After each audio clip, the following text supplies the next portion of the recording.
Parte 1. El mensaje de la crucifixión. Para los efectos del aprendizaje, examinemos de nuevo la crucifixión. No hice hincapié en ella anteriormente debido a las temibles connotaciones que quizá tengas asociadas con ella. Lo único que se ha subrayado hasta ahora es que no fue una forma de castigo. No obstante, no se puede explicar nada utilizando exclusivamente términos negativos. Existe una interpretación constructiva de la crucifixión que está totalmente desprovista de miedo y que, por lo tanto, si se entiende debidamente, es totalmente benévola en cuanto a lo que enseña. La crucifixión no es más que un ejemplo extremo. Su valor, al igual que el valor de cualquier otro recurso de enseñanza, reside únicamente en la clase de aprendizaje que facilita. Se puede entender, y se ha entendido, incorrectamente. Ello se debe únicamente al hecho de que los temerosos tienden a percibir con miedo. Ya te dije que siempre puedes recurrir a mí para compartir mi decisión, y de ese modo hacerla más firme.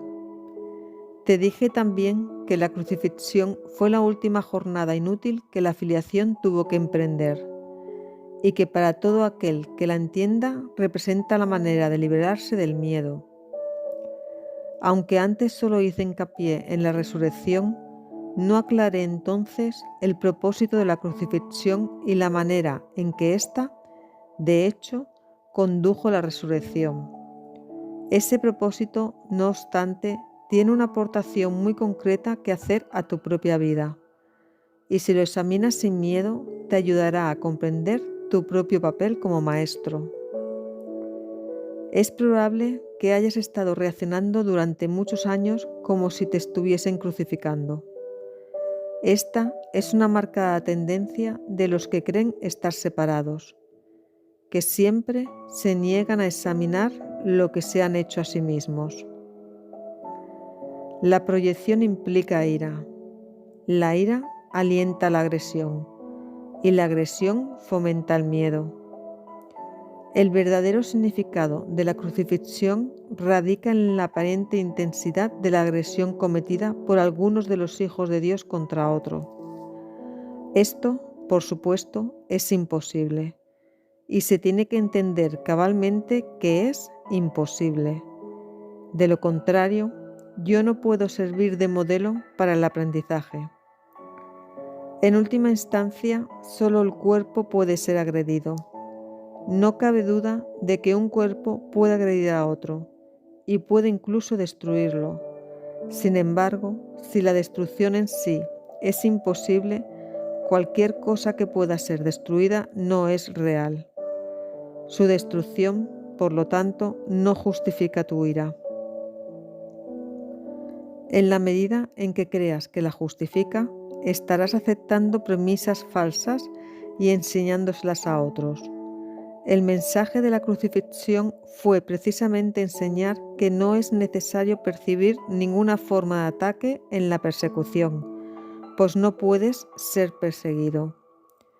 Si reaccionas con ira, tienes que estar equiparándote con lo destructible y, por lo tanto, viéndote a ti mismo de forma demente. He dejado perfectamente claro que soy como tú y que tú eres como yo. Pero nuestra igualdad fundamental solo puede demostrarse mediante una decisión conjunta. Eres libre, si así lo eliges, de percibirte a ti mismo como si te estuvieran persiguiendo. Mas cuando eliges reaccionar de esa manera, deberías recordar que yo fui perseguido de acuerdo con el pensar del mundo y que no compartí esa interpretación. Y puesto que no la compartí, no la reforcé. Ofrecí, consecuentemente, una interpretación diferente del ataque, que deseo compartir contigo. Si la crees, me ayudarás a enseñarla. Como ya dije anteriormente, lo que enseñes es lo que aprenderás. Si reaccionas como si te estuvieran persiguiendo, estarás enseñando persecución. No es esta la lección que el Hijo de Dios debe enseñar si es que ha de alcanzar su propia salvación. Enseña más bien tu perfecta inmunidad, que es la verdad acerca de ti, y date cuenta de que no puedes ser atacada. No trates de protegerla, pues, de lo contrario, creerás que es susceptible de ser atacada. No se te pide ser crucificado, lo cual fue parte de lo que yo aporté como maestro. Se te pide únicamente que sigas mi ejemplo cuando te asalten tentaciones mucho menos extremas de percibir falsamente, y que no las aceptes como falsas justificaciones para desatar tu ira. No puede haber justificación para lo injustificable. No creas que la hay, ni enseñes que la hay. Recuerda siempre que enseñes lo que crees. Cree lo mismo que yo, y llegaremos a ser maestros de igual calibre.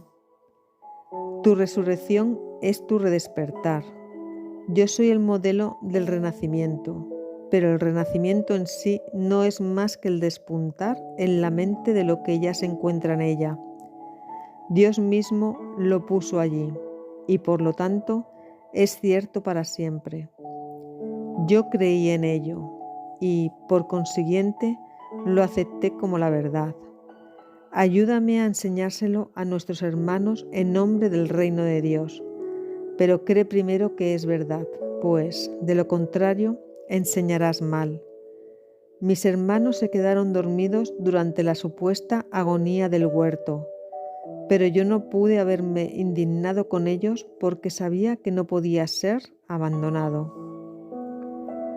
Lamento cuando mis hermanos no comparten mi decisión de oír solamente una voz, pues eso los debilita como maestros y como alumnos. Con todo, sé que no pueden realmente traicionarse a sí mismos ni traicionarme a mí, y que sobre ellos es donde todavía tengo que edificar mi iglesia. No hay ninguna otra alternativa al respecto, porque únicamente tú puedes ser la roca de la iglesia de Dios. Allí donde hay un altar hay una iglesia, y la presencia del altar es lo que hace que la iglesia sea santa. La iglesia que no inspira amor tiene un altar oculto que no está sirviendo al propósito para el que Dios lo destinó. Tengo que edificar su iglesia sobre ti porque quienes me aceptan como modelo son literalmente mis discípulos. Los discípulos son seguidores, y si el modelo que siguen ha elegido evitarles dolor en relación con todo, serían ciertamente insensatos si no lo siguiesen. Elegí, por tu bien y por el mío, demostrar que el ataque más atroz a juicio del ego es irrelevante. Tal como el mundo juzga estas cosas, mas no como Dios sabe que son. Fui traicionado, abandonado, golpeado, atormentado y finalmente asesinado. Está claro que ello se debió únicamente a las proyecciones de otros sobre mí, ya que yo no le había hecho daño a nadie y había curado a muchos. Seguimos gozando de perfecta igualdad como alumnos, aunque no es necesario que tengamos las mismas experiencias. El Espíritu Santo se regocija cuando puedes aprender de las mías y valerte de ellas para volver a despertar. Ese es su único propósito y esa es la única manera en que yo puedo ser percibido como el camino, la verdad y la vida. Oír una sola voz nunca implica sacrificio. Por el contrario, si eres capaz de oír al Espíritu Santo en otros, puedes aprender de sus experiencias y beneficiarte de ellas sin tener que experimentarlas directamente tú mismo. Eso se debe a que el Espíritu Santo es uno, y todo aquel que le escucha es conducido inevitablemente a demostrar su camino para todos. Nadie te está persiguiendo, del mismo modo en que nadie me persiguió a mí. No se te pide que repitas mis experiencias, pues el Espíritu Santo, a quien compartimos, hace que eso sea innecesario. Para valerte de mis experiencias de manera constructiva, no obstante, tienes aún que seguir mi ejemplo con respecto a cómo percibirlas. Mis hermanos, que son también tus hermanos, están constantemente justificando lo injustificable. La única lección que tengo que enseñar, puesto que la aprendí, es que ninguna percepción que esté en desacuerdo con el juicio del Espíritu Santo está jamás justificada. Mi función consistió en mostrar que esto es verdad en un caso extremo, simplemente para que pudiese servir como un instrumento de enseñanza ejemplar para aquellos que, en situaciones no tan extremas, sienten la tentación de abandonarse a la ira y al ataque. Mi voluntad, junto con la de Dios, es que ninguno de sus hijos sufra. La crucifixión no puede ser compartida porque es el símbolo de la proyección, pero la resurrección es el símbolo del compartir, ya que para que la filiación pueda conocer su plenitud, es necesario que cada uno de los hijos de Dios experimente un redespertar. Solo esto es conocimiento. El mensaje de la crucifixión es inequívoco. Enseña solamente amor, pues eso es lo que eres. Si interpretas la crucifixión de cualquier otra forma, la estarás usando como un arma de ataque en vez de como la llamada a la paz para la que se concibió. Con frecuencia, los apóstoles la interpretaron erróneamente, por la misma razón que otros lo hacen. Su propio amor imperfecto les hizo ser vulnerables a la proyección, y como resultado de su propio miedo hablaron de la ira de Dios, como el arma de represalia de éste. No pudieron hablar de la crucifixión enteramente sin ira porque sus propios sentimientos de culpabilidad habían hecho que se sintiesen indignados. Estos son algunos de los ejemplos de pensamiento tergiversado del Nuevo Testamento, si bien su evangelio es, en realidad, únicamente el mensaje del amor. Si los apóstoles no se hubieran sentido culpables, nunca me habrían podido atribuir expresiones tales como «No he venido a sembrar paz, sino espadas». Esto está en clara oposición a todas mis enseñanzas. De haberme entendido realmente, no podrían haber descrito tampoco mi reacción a Judas como lo hicieron. Yo no puedo haber dicho, ¿traicionas al Hijo del Hombre con un beso? A no ser que hubiese creído en la traición. El mensaje de la crucifixión fue precisamente que yo no creía en la traición. El castigo que se dijo infligía a Judas fue un error similar. Judas era mi hermano y un hijo de Dios, tan miembro de la filiación como yo. ¿Cómo iba a condenarlo cuando estaba listo para probar que condenar es imposible? Cuando leas las enseñanzas de los apóstoles, recuerda que les dije que había muchas cosas que ellos no entenderían hasta más tarde, porque en aquel entonces aún no estaban completamente listos para seguirme.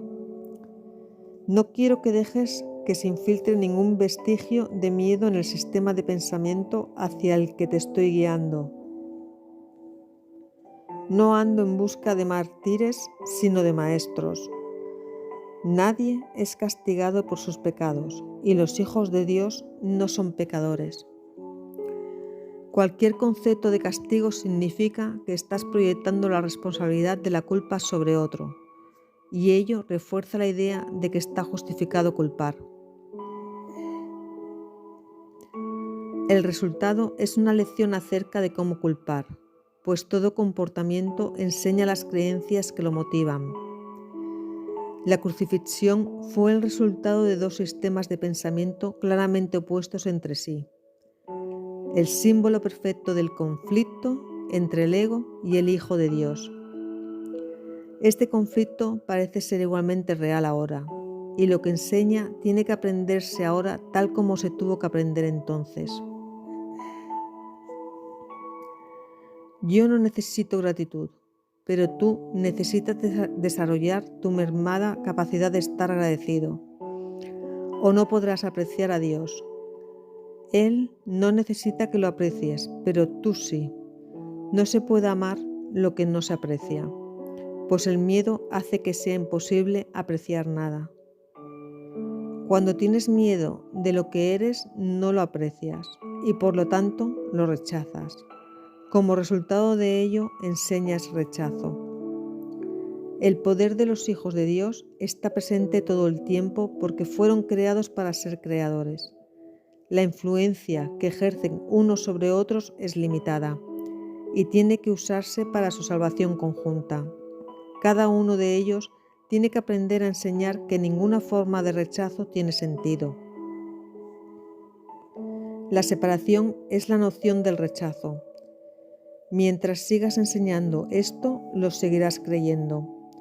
No es así como Dios piensa, y tú tienes que pensar como Él si es que has de volver a conocerlo. Recuerda que el Espíritu Santo es el vínculo de comunicación entre Dios el Padre y sus hijos separados. Si escuchases su voz, sabrías que tú no puedes herir ni ser herido, y que son muchos los que necesitan tu bendición para poder oír esto por sí mismos. Cuando solo percibas esa necesidad en ellos y no respondas a ninguna otra, habrás aprendido de mí y estarás tan deseoso de compartir lo que has aprendido como lo estoy yo.